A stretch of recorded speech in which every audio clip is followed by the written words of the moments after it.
Boa noite, Amanda. Boa noite para você. O Rede TV News está no ar. Câmara dos Deputados se prepara para votar o projeto de lei que regula as redes sociais. E depois de publicações contra o projeto, o ministro Alexandre de Moraes manda a Polícia Federal ouvir presidentes de plataformas digitais no Brasil. E você vai ver também. Presidentes Lula e Alberto Fernandes discutem linhas de financiamento de exportações brasileiras para a Argentina. Polícia identifica motorista investigado por intolerância religiosa no Rio de Janeiro. Ele teria se recusado a levar família que usava trajes do candomblé. Essas e outras notícias você vê aqui no Rede TV News. O projeto de lei das fake news está na pauta de hoje da Câmara dos Deputados e o repórter Igor Damasceno tem mais informações ao vivo de Brasília. Igor, boa noite. Cenário quente aí em Brasília, até porque estar em pauta não significa efetivamente ser votado, não é isso? Exatamente, Amanda.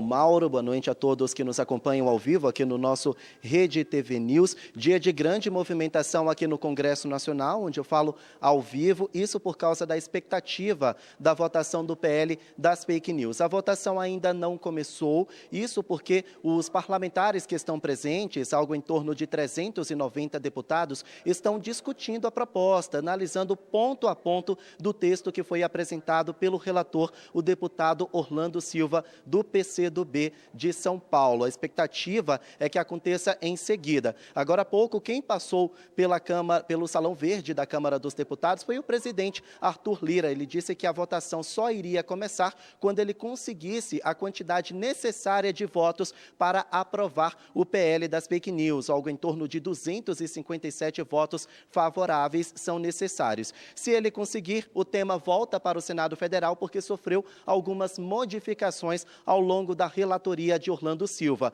Agora, se ele não conseguir a quantidade necessária de votos, então o tema só deve ser analisado na terça-feira da semana que vem. Isso porque Arthur Lira deve fazer uma viagem internacional amanhã e não tem como ele presidir a sessão, não tem como presidir a votação. Hoje, Arthur Lira passou o dia se reunindo com o presidente Lula, também com os líderes de bancada na residência oficial da Câmara, para definir as últimas articulações antes da votação. Eu lembro a vocês que o PL das fake news quer regulamentar as plataformas digitais, isso para evitar a disseminação de notícias falsas. É um tema sensível, um tema importante, de interesse público e que está ganhando repercussão aqui no Congresso Nacional. Eu vou devolver para vocês, mas posso voltar a qualquer momento com novidades, viu, Amanda?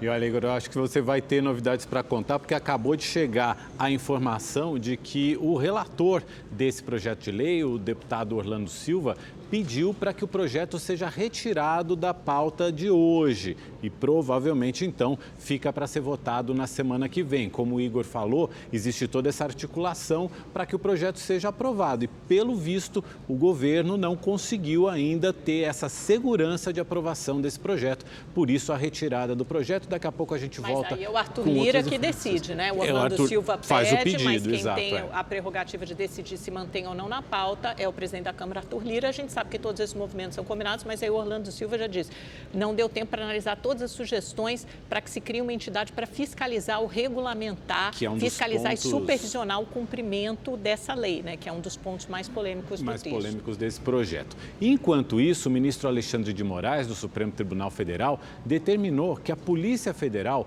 ouça os executivos das grandes empresas, Google, Meta, Spotify e Brasil Paralelo, e ordenou a remoção de anúncios contrários a esse projeto de lei das fake news. Em Brasília, o dia foi de articulação nos bastidores para aprovação da proposta. Vamos ver como é que foi. O presidente da Câmara, Arthur Lira, se encontrou com o presidente Lula no Palácio da Alvorada. O principal assunto, as articulações em torno do projeto. O texto deve sofrer mais mudanças para obter votos.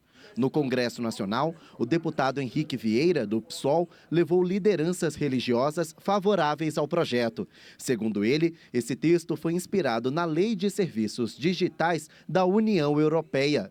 Um mundo democrático quer uma internet saudável, com liberdade de expressão, mecanismos criteriosos de regulação e que as plataformas riquíssimas parem de lucrar inclusive com informações criminosas. Já a Frente Parlamentar Evangélica disse que não entrou em acordo com o relator do texto, deputado Orlando Silva.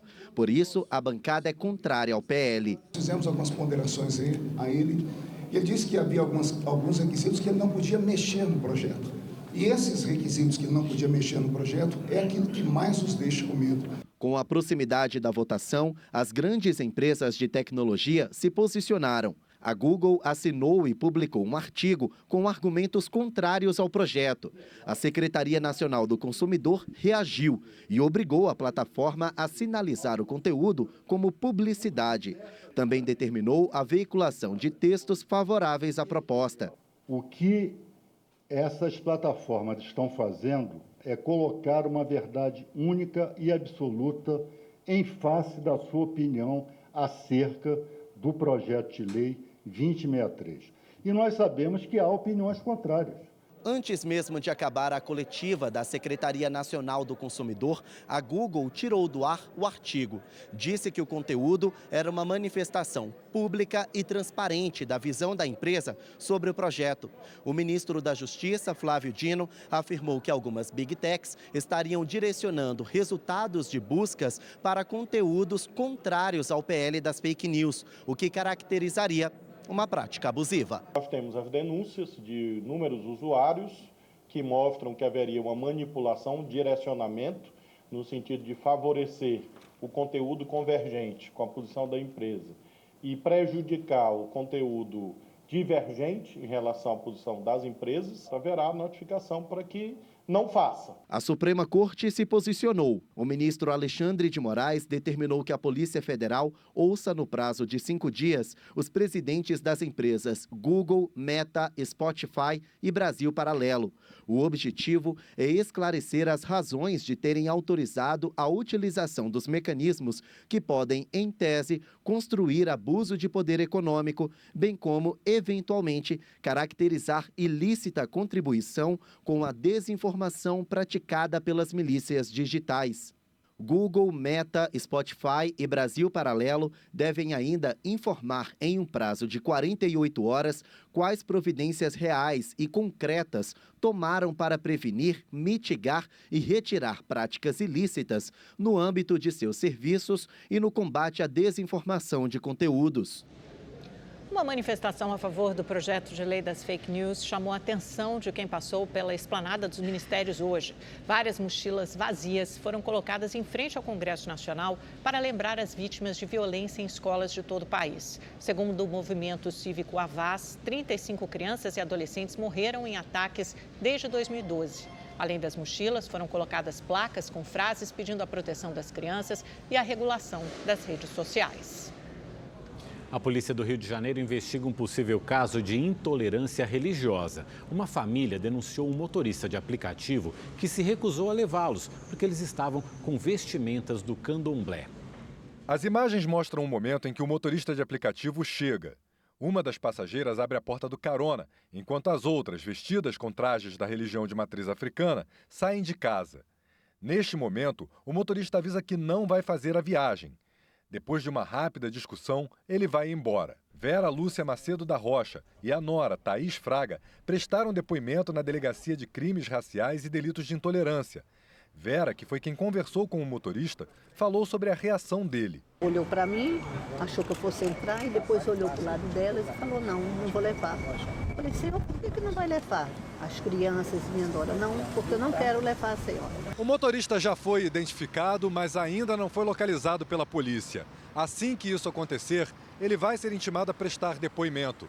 A conta que ele usava no aplicativo foi desativada temporariamente pela empresa. O caso pode ser investigado como racismo, que tem pena mais severa, dependendo do que foi dito pelo condutor.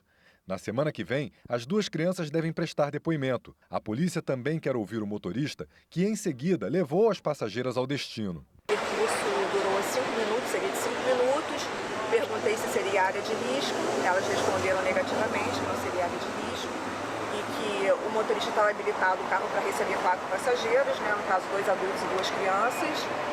Mas que mesmo assim ele recusou, né? E elas alegam, né, declaram que acreditam que houve uma intolerância religiosa por causa das vestimentas e que, na verdade, ele não falou explicitamente, mas o comportamento dele foi inadequado com a situação. Depois de prestar depoimento, Thaís disse que não vai se abalar com o episódio. Só me fortaleceu mais ainda, porque se eu já saía, como eu sempre saí com as minhas vestimentas, com as minhas roupas, já fui em vários lugares e nunca tive preconceito. As pessoas olham por curiosidade, uns olham porque não gosta, outros olham porque gosta, né, e admira, mas nunca aconteceu isso. O presidente Lula recebeu hoje o presidente da Argentina, Alberto Fernandes, e na pauta desse encontro, uma possível ajuda econômica do governo brasileiro ao país vizinho. Mas a gente vai de novo a Brasília agora conversar com a repórter Maria Ferreira, que tem mais informações sobre esse encontro. Boa noite, Maria.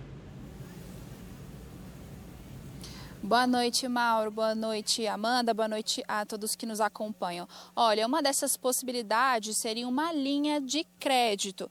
A ideia é criar justamente uma linha ali de financiamento via BNDES para garantir essas exportações do Brasil para a Argentina. O Brasil é o segundo maior exportador para os nossos vizinhos. Só para se ter uma ideia, nós somos responsáveis por 20% de tudo que a Argentina importa. Só que as empresas brasileiras estão tendo muitos problemas por conta disso. O ministro da Fazenda, Fernando Haddad, disse mais cedo que esse financiamento dessas importações só vai acontecer se tiver garantias. Para Haddad, o governo precisa sim agir para manter esse comércio bilateral, mas também é preciso dar segurança para essas empresas brasileiras que exportam. Vamos ouvir o que ele disse. O que nós queremos é não perder espaço de exportação para a Argentina. São mais de 200 empresas brasileiras que não só não estão exportando, como muitas não estão recebendo. Estão com o valor das exportações, valor retido na Argentina, em virtude da falta de divisas. A Argentina está enfrentando uma forte crise econômica, com uma inflação de mais de 100% ao ano e com a pior seca desde 1929. O país também está com a escassez de dólares. Isso dificulta o comércio com o Brasil. Por quê? Porque a operação de compra e venda é feita justamente com a moeda americana. Só lembrando que em janeiro, quando o presidente Lula visitou a Argentina, os dois países já estavam ali discutindo a possibilidade da criação de uma moeda em comum. O objetivo é que ela fosse usada nos fluxos comerciais e financeiros para reduzir ali os custos dessas operações e também para reduzir a dependências de moedas estrangeiras, como o dólar, por exemplo. Eu volto com vocês no estúdio. É isso, Maria, obrigada, né? A Argentina é nosso terceiro maior parceiro comercial. O mercado financeiro manteve praticamente estável a previsão de inflação para este ano, de 6,04% para 6,05%. A projeção para o PIB, que é o Produto Interno Bruto, soma de todas as riquezas produzidas no país, subiu de 0,96% para 1%. Já a previsão da taxa básica de juros, a Selic, ficou em 12,5% ao ano. Os dados são do Boletim Focus do Banco Central. O governador de São Paulo, Tarcísio de Freitas, entregou a proposta de reajuste do salário mínimo estadual aos deputados da Assembleia Legislativa Paulista. Pelo texto, o valor terá um reajuste de 20% e subirá para R$ 1.550, acima do piso nacional, que é de R$ 1.320. Se for aprovado, o novo salário mínimo paulista passa a valer no mês que vem. A tensão nas terras Yanomami continua. Mais 8 corpos foram encontrados na região. Segundo a Polícia Federal, as vítimas não são indígenas. A PF ainda investiga outros ataques e suspeita que um dos garimpeiros mortos durante uma ação da PRF tem envolvimento com uma facção criminosa. Também foram divulgados novos detalhes sobre o ataque que deixou um agente de saúde indígena morto no último domingo.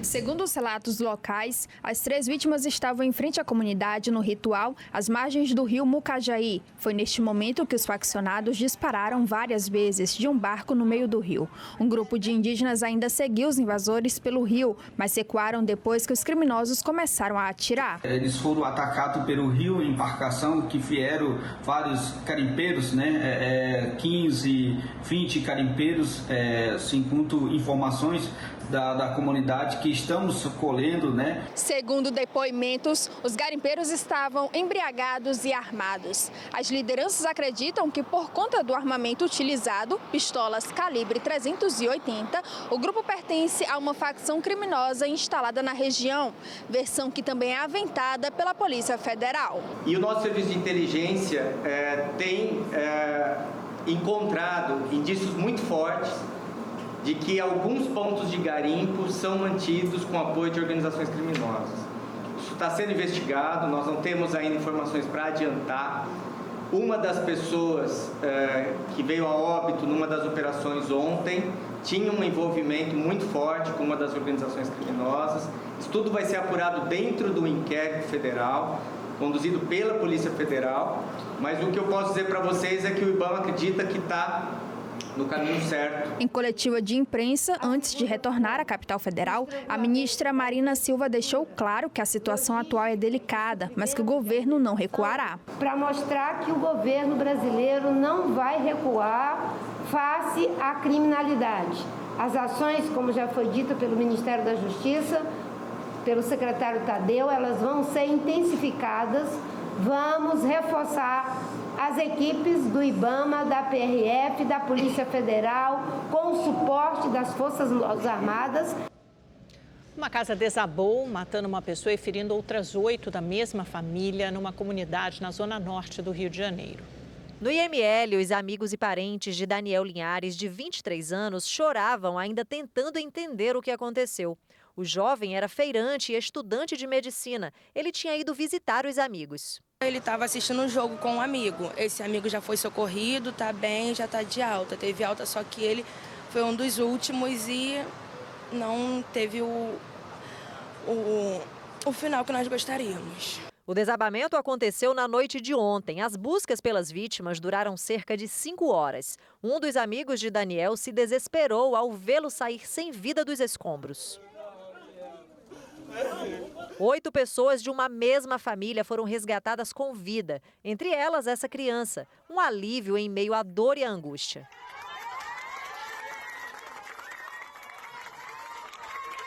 Cerca de 60 bombeiros, com o auxílio de cães farejadores e drones, atuaram nos resgates. Mas o trabalho começou com a ajuda dos vizinhos. Graças a Deus, devido à população ter vindo ajudar primeiramente antes do bombeiro chegar, conseguimos salvar 5 vidas. Me chamaram, eu achei que era algo simples. Não passava na minha cabeça ser uma situação parecida dessa aqui. A casa de 3 andares era irregular. Ficava em uma área de encosta no complexo do Lins, zona norte do Rio. 3 imóveis no entorno foram interditados por segurança. A Defesa Civil informou que vai fazer uma perícia no local para identificar as causas do desabamento. Testemunhas já relataram que a casa foi atingida por um deslizamento de terra e que no momento da tragédia não estava chovendo. As vítimas foram socorridas para 3 unidades de saúde. As irmãs Lavínia, de 2 anos, e Valentina, de 5, já tiveram alta. A mãe delas, Vitória Barbosa, de 21 anos, segue internada. Rafael Suzano, de 36 anos, também já foi liberado. A mulher dele, Rosilene, e o filho Ian, de 5 anos, também seguem internados. A outra filha do casal, Rauana da Silva, de 17 anos, é o caso mais grave. Ela passou por uma cirurgia e segue na unidade de terapia intensiva. O filho dela, Ravi, de 1 ano, também precisou de atendimento e permanece internado. Um grupo de ONGs pede na Justiça a proibição da venda de animais de estimação em sites de comércio eletrônico e em outras plataformas na internet. Nesta ONG, em Itapecerica da Serra, na região metropolitana de São Paulo, os cães abandonados nas ruas ganham abrigo e um nome. O Bolt se recupera de um tiro de chumbinho no olho. Há 3 meses, ele foi resgatado pela Cão Sem Dono depois de uma denúncia. A ONG tem cerca de 220 cães. Eles recebem vacinas e todo o tratamento necessário até serem adotados. Por aqui também já passaram animais de canis usados para a procriação de filhotes vendidos pela internet. A Isabelita, ela era uma matriz de Shih Tzu e ela tinha mais ou menos uns 10 anos. Aí a gente resgatou ela, trabalhou a adoção e conseguiu um final feliz para ela. Qual a situação que ela estava? Muito precária, um ambiente totalmente insalubre. Recentemente, esses filhotes foram apreendidos em um canil de Mairiporã, na Grande São Paulo. Eles estavam aglomerados, sem luz solar, presos em gaiolas e alguns com alergias pelo corpo. Segundo a Secretaria de Segurança Pública do Estado, os animais foram encaminhados para um abrigo e o responsável pelo local, um homem de 36 anos, foi preso em flagrante. Os cães seriam vendidos em sites de e-commerce. O comércio de animais de estimação pela internet muitas vezes pode mascarar maus tratos. Segundo ONGs, sem informações sobre os locais e condições em que os animais são criados, o consumidor pode comprar um pet que não condiz com o anúncio, além de o cão ou gato ser tratado como uma mercadoria. Não é raro as pessoas comprarem o animal chegar doente, falecer com poucos dias na nova residência, o animal vir sem vacinar, o animal ser desmamado antes do período adequado. E eles tratam esses animais como verdadeiros produtos, né? Chegando até o ponto de que, em caso do animal falecer, eles substituem por outro. E essa visão nós precisamos combater, porque animal não é produto, animal não é coisa. Um grupo de ONGs que atua em defesa dos animais entrou na justiça para proibir a comercialização de animais de estimação em sites de e-commerce. As organizações identificaram aproximadamente 300 mil anúncios em plataformas digitais. Os animais, para serem vendidos dessa maneira, eles têm que ter registro na prefeitura, dos canis, e a venda pela internet não tem isso. O deputado federal Orlando Silva, relator do PL das fake news, pediu a retirada da proposta da pauta de hoje para que haja mais tempo para debater o texto. Por isso, vamos voltar ao vivo a Brasília para falar com o repórter Igor Damasceno, que tem mais informações e também tem um convidado importante, né, que vai nos passar os últimos detalhes aí desse debate quente na Câmara. Exatamente, Amanda. Inclusive, o relator deputado Orlando Silva acaba de conceder uma coletiva de imprensa e disse que o tema só deve ser votado daqui 2 semanas. Um convidado importante, como você disse, o deputado Lindbergh Farias, do Partido dos Trabalhadores do Rio de Janeiro, ele que participa das articulações. Deputado, boa noite para o senhor. Realmente há mais tempo para conseguir mais apoio para o projeto? Boa noite. Eu acho que o governo fez certo. O Orlando pediu a retirada porque não havia certeza da vitória nessa votação. E essa votação é muito importante. Eu vejo alguns deputados bolsonaristas falando de censura. Não é nada disso. É proteção principalmente à criança e ao adolescente. A gente tem visto as imagens terríveis. Hoje mesmo, um menino de 13 anos morreu nos Estados Unidos, mas esse caso podia ter acontecido aqui, porque tem um desafio do TikTok chamado Desafio Bernadil, que é um antialérgico. E tem um desafio, uma brincadeira, em que as crianças consomem. Esse garoto morreu porque ingeriu 14 comprimidos. Então tem que ter alguma regulação para isso. A gente tem que proteger o Estado Democrático de Direito também. Então acho que esse tempo, os 15 dias, pode ajudar a gente a fazer esse debate na sociedade. Nós queremos regras básicas, principalmente proteção à criança e adolescente. O que a gente vê também é que nas ruas as pessoas estão manifestando apoio para o projeto porque entendem que a regulação é importante para a sociedade como um todo, né, deputado? Claro, chega, ninguém aguenta tanta fake news. É que, na verdade, algumas pessoas querem ficar protegidas por uma espécie de imunidade total. Veja bem, a gente tem 3 parlamentares aqui que respondem sobre aquele inquérito no Supremo Tribunal Federal sobre 8 de janeiro, sobre aquele quebra-quebra. Aquele ataque às instituições democráticas. Então, não pode, essas pessoas parecem que estão querendo se proteger. E, na verdade, o que a gente quer instituir com esse PL da fake news é proteção, eu volto a dizer, principalmente para as crianças. O que está acontecendo, a quantidade de imagens sobre tipo de brincadeiras, chantagens, e usam as plataformas. A plataforma tem que ter responsabilidade. É isso que a gente quer com a aprovação desse PL. Ok, deputado, não dá para as crianças ficarem numa terra sem lei, não é? Muito obrigado pela participação do senhor. Amanda, volto com você aí no estúdio. Muito provavelmente Arthur Lira, presidente da Câmara dos Deputados, vai atender ao pedido de Orlando Silva e o tema deve ser votado em plenário somente daqui 15 dias. A gente segue acompanhando todos os desdobramentos. Voltamos ao estúdio. Obrigado, Igor. Obrigado ao deputado Lindbergh. Agora também é um teste aí para a base do governo e, por enquanto, não passou no teste. A Prefeitura de São Paulo confirmou hoje o primeiro caso da variante Arcturus da Covid-19 na cidade. O paciente é um homem de 75 anos, acamado e com comorbidades, que apresentou sintomas de síndrome gripal e febre no início do mês de abril. O idoso, que possui esquema vacinal completo contra a Covid-19, inclusive com a dose da bivalente, foi encaminhado para um hospital privado da capital e teve alta médica na última quinta-feira. Sequenciada pela primeira vez na Índia em janeiro deste ano e hoje presente em quase 40 países, este é o primeiro registro da variante Arcturus no Brasil. Segundo a Prefeitura, a Arcturus está sendo monitorada pela Organização Mundial da Saúde como uma variante de interesse, que até o momento não apresentou gravidade nem aumento no número de casos na cidade de São Paulo. Entre os principais sintomas estão irritação nos olhos, parecido com uma conjuntivite, tosse seca e febre.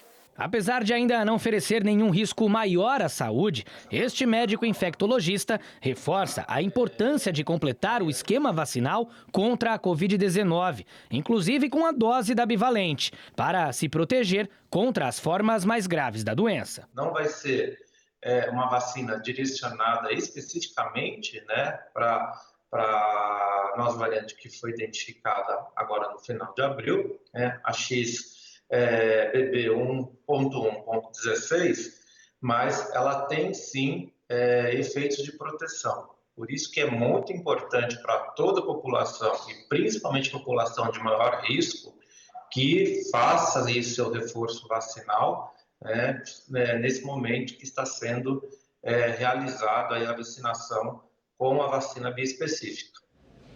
Começa amanhã a aplicação da vacina bivalente contra a Covid-19 em pessoas com mais de 40 anos em São Paulo. O repórter David Diogo traz ao vivo as informações.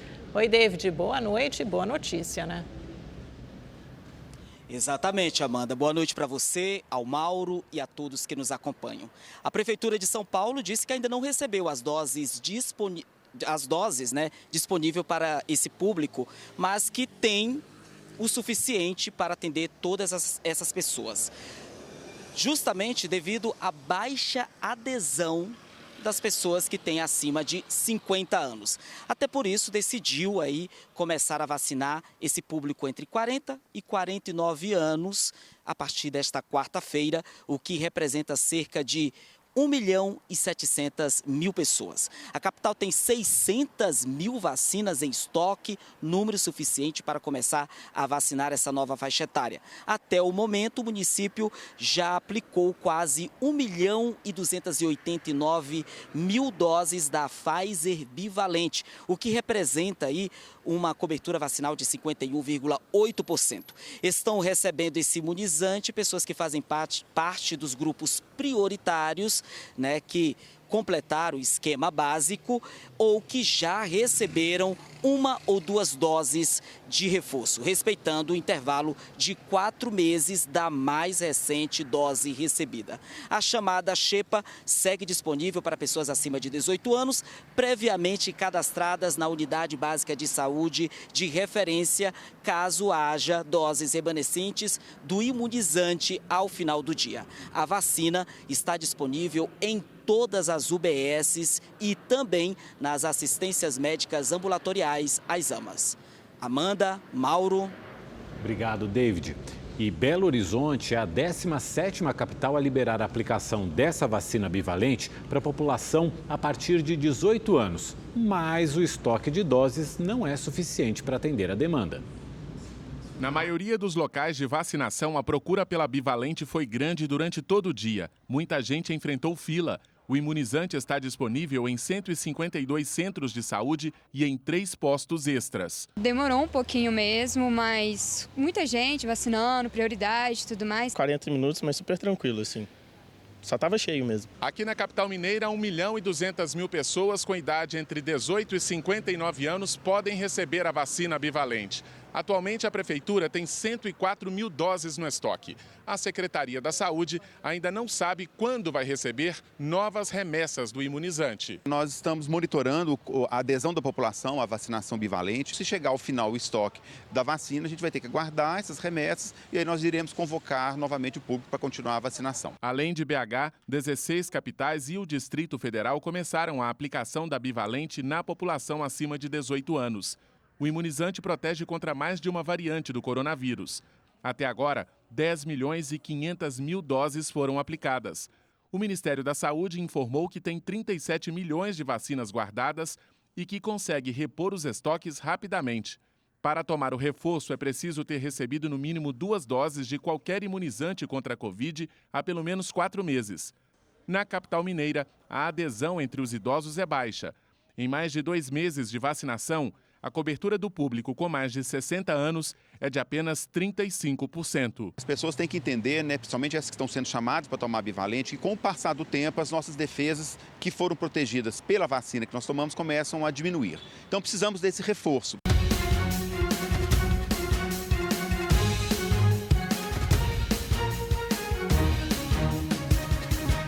Rede TV News está de volta e nosso comentarista de política, Kennedy Alencar, está com a gente hoje aqui no estúdio. Boa noite, Kennedy, tudo bem? Tudo ótimo, Mauro. Boa noite para você, boa noite, Amanda, boa noite para quem está nos assistindo.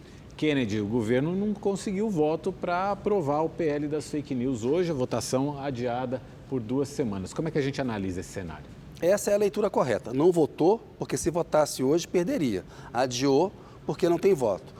Quando se decretou, na semana passada, se aprovou a urgência para votar, o Arthur Lira, presidente da Câmara, e os articuladores do governo entendiam que tinham votos, tanto que pediram a urgência para aprovar o PL 2630. Quando hoje eles recuam e pedem 15 dias, 3 semanas, o que no Brasil é uma eternidade, Mauro, a gente sabe disso, e vai começar agora CPI do golpe, vai ter CPI do MST, tem arcabouço fiscal para votar, ou seja, tem várias matérias que dividem a energia do governo. Portanto, é uma vitória grande do Google, que foi a principal plataforma que jogou contra o PL 2630. A gente viu no final de semana jogo sujo. Né? Você ia no buscador do Google, tinha lá um link falando, vai piorar a sua internet, ameaçando os produtores de conteúdo a não receber dinheiro. E teve também, a gente viu um lobby forte da bancada evangélica, vocês estavam lembrando aqui comigo na conversa que a gente estava tendo, dos conservadores, ou seja, os interessados em não aprovar esse projeto, que é uma regulamentação necessária para que o Brasil não seja um faroeste na internet, eles tiveram uma vitória tática, uma vitória pontual. Portanto, a gente tem que ver se nas próximas 3 semanas, 2 semanas, os articuladores do projeto vão conseguir ter força para reunir os votos. Me parece difícil, dado que, nesses casos, a história mostra no Congresso que volta a ser difícil rearticular os votos. Portanto, é uma vitória do Google, da bancada evangélica e da extrema-direita, sem dúvida. Acho que tem a ala econômica que você falou, que é representada pelas Big Techs, e a ala política, que se beneficiou muito da desinformação. Aliás, só conseguiu eleger uma bancada vultosa com base na proliferação das notícias falsas e fraudulentas. Então, tem interesse em manter as coisas como elas estão, sem quase nenhuma regulação. Agora, Kennedy, outro caminho possível, aventado já hoje por alguns governistas, é o caminho do STF. Eu estava até procurando aqui no site do Supremo, já achei, tem uma ação que é do Marco Civil da Internet, que questiona a constitucionalidade ou não no Marco Civil e o dever dos provedores das redes sociais de regulamentarem o conteúdo. Mais ou menos o que diz o projeto de lei. Pode ser um caminho? Amanda, você apontou aí o caminho das pedras. Eu estava conversando mais cedo hoje com articuladores do governo no Congresso, com o ministro de Estado, eles diziam o seguinte, ou vota agora ou não vota nunca mais. A gente sabe como é que são essas matérias no Congresso Nacional e é preciso regulamentar.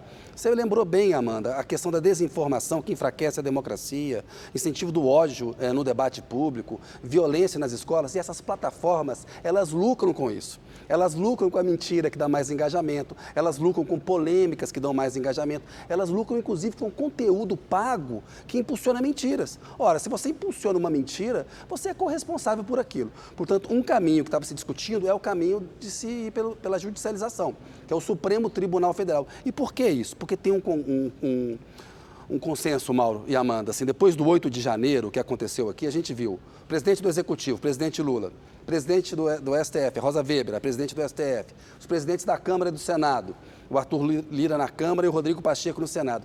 E o Alexandre de Moraes, presidente do TSE, que joga duro, enfrentou em 2022 uma batalha no qual ele viu o dano que essas fake news e que essa desregulamentação, esse faroeste caboclo pode causar de dano para a nossa democracia. Então tem um empenho. Eu acho que o caminho via judicial aí pode ser uma saída. Vamos torcer, primeiro, para que seja pelo Congresso, que seria melhor. Mas se não for, que haja alguma regulamentação via o Supremo Tribunal Federal. Tem muita gente interessada em manter o faroeste, né? A gente viu que é difícil vencer esse lobby.